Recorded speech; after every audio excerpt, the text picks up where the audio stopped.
ನನಗೆ ಇಷ್ಟೇ ಬೇಕು, ಹೀಗೆ ಇರಬೇಕು, ವೇದಿಕೆ ಹೀಗೆ ಸಿಗಬೇಕು, ಮತ್ತು ನನಗೆ ಈಗಾಗಲೇ ಕಲೆ ಬಂದಿದೆ. ಕಲಿಯೋದು ನಿರಂತರವಾದಂತಹ ಒಂದು ಪ್ರಕ್ರಿಯೆ, ಅದು ಮುಗಿಯಲ್ಲ. ನಾನು ಇವತ್ತು ಕಲ್ತಿದ್ದೀನಿ, ಇವತ್ತಾಯ್ತು, ನಂದಾಗಲೇ ಆರಂಭ ಆಯಿತು, ನಾನಾಗಲೇ ಸ್ಟೇಜ್ ಹತ್ತದೆ, ನನ್ನ ಪ್ರದರ್ಶನ ಆಗೋಯ್ತು, ಇನ್ನೇನು ಕಲಿಯೋದಿಲ್ಲ, ನಾನು ಏನಿದ್ರು ಪ್ರದರ್ಶನ ಕೊಡೋದು ಅಲ್ಲ. ಬಹುಶಃ ಮೇಡಮ್ ಇವತ್ತು ಕೂಡ ಕಲಿತಾರೆ ಅಂತ ನಾನು ಭಾವಿಸ್ತೇನೆ. ವಿದ್ಯೆಯ ಕಲಿಕೆಗೆ ಕೊನೆ ಅನ್ನೋದಿಲ್ಲ.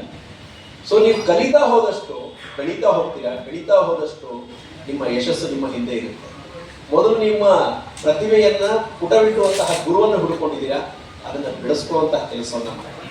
ನಾವೇನು ಸ್ಕಾಲರ್ಶಿಪ್ ಕೊಡ್ತಾ ಇದ್ದಾರೆ, ಅದ್ರ ಬಗ್ಗೆ ಮೇಡಮ್ ಹೇಳಿದ್ದಾರೆ, ನಾವು 10,000 ಕೊಡ್ತಾ ಇದ್ದೀವಿ. 100 ರೂಪಾಯಿಂದ ಸ್ಟಾರ್ಟ್ ಮಾಡಿ ನಾವು 10,000 ಬಂದಿದ್ದೀವಿ. ಬಹುಶಃ ಮುಂದಿನ ದಿವಸಗಳಲ್ಲಿ ಅದು ಇನ್ನೂ ಜಾಸ್ತಿನೂ ಆಗ್ಬೋದು.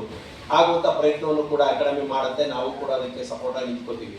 ಬಟ್ ಇದು ನಿಮಗೊಂದು ಮೆಟ್ಟಿಲಾಗಿ ಕಾಣಿಸ್ಕೋಬೇಕು. ನನಗೂ ಸಿಕ್ತು ನೋಡಿ, 250 ಜನದಲ್ಲಿ ನೀವು 50 ಜನ ತಗೊಂಡಿದ್ದೀರಾ ಅಂದರೆ, ಸೊ ನೀವು ಒಂದು ಸ್ವಲ್ಪ ಟಾಪಲ್ಲಿ ಇದ್ದೀರಾ ಅಂತ ಅನ್ನಿಸ್ತು. ಆ 50ರಲ್ಲಿ ನಾನು 5 ಆಗೋದು ಹೇಗೆ, 5 ಜನದಲ್ಲಿ ನಾನು 3ನೇವನ್ ಆಗೋದು ಹೇಗೆ?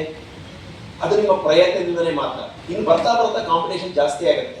ನೀವು ಒಂದು ಫೀಲ್ಡಿಗೆ ಬಂದು ಇಳಿದ ಮೇಲೆ, ಅದು ಯಾವುದೇ ಫೀಲ್ಡ್ ಆಗಿ, ನೀವು ಬರೀ ಸಂಗೀತ ಅಂತಲ್ಲ, ನೀವು ಯಾವುದೇ ಒಂದು ಪ್ರಯತ್ನ ಪಡಿ, ಅಲ್ಲೆಲ್ಲರೂ ಕೂಡ ನಿಮಗೆ ಈಕ್ವಲ್ ಆಗಿರ್ತಕ್ಕಂಥ ಅಥವಾ ನಿಮ್ಗಿಂತ ಮೇಲಿರ್ತಕ್ಕಂಥವ್ರು. ನೀವು ಯಾವ್ದಾರ ಸ್ಪರ್ಧೆ ಗಿರ್ಧೆಗಳಲ್ಲಿ ಭಾಗವಹಿಸಿದಷ್ಟು ನಿಮ್ಗೆ ಗೊತ್ತಿರುತ್ತೆ. ನೀವು ನಿರಾಸರಾಗಿರುವಂತಹ ಒಂದು ವಿಷಯನೂ ಇರುತ್ತೆ. ನನಗಿಂತ ಎಷ್ಟು ಚೆನ್ನಾಗಿ ಮಾಡೋದ, ಅಥವಾ ನನಗಿಂತ ಚೆನ್ನಾಗಿ ಹಾಡೋದನ್ನ, ನನಗಿಂತ ಚೆನ್ನಾಗಿ ಗಮಕ ಮಾಡೋದನ್ನ, ಅದು ಯಾವಾಗ ಗೊತ್ತಾಗುತ್ತೆ ಅಂದ್ರೆ ನೀವು ಸ್ಪರ್ಧೆಗಿಳಿದಾಗ. ನಿಮಗೆ ನೀವು ತೃಪ್ತಿ ಪಡ್ಕೊಳ್ಳೋದಲ್ಲ, ಆ ಅತೃಪ್ತಿ ಅನ್ನೋದು ಕಲಿಯಬೇಕು ಅಂತಕ್ಕಂಥ ಅತೃಪ್ತಿ ನಿಮಗೆ ಸದಾಕಾಲ ಇದ್ರೆ ನೀವು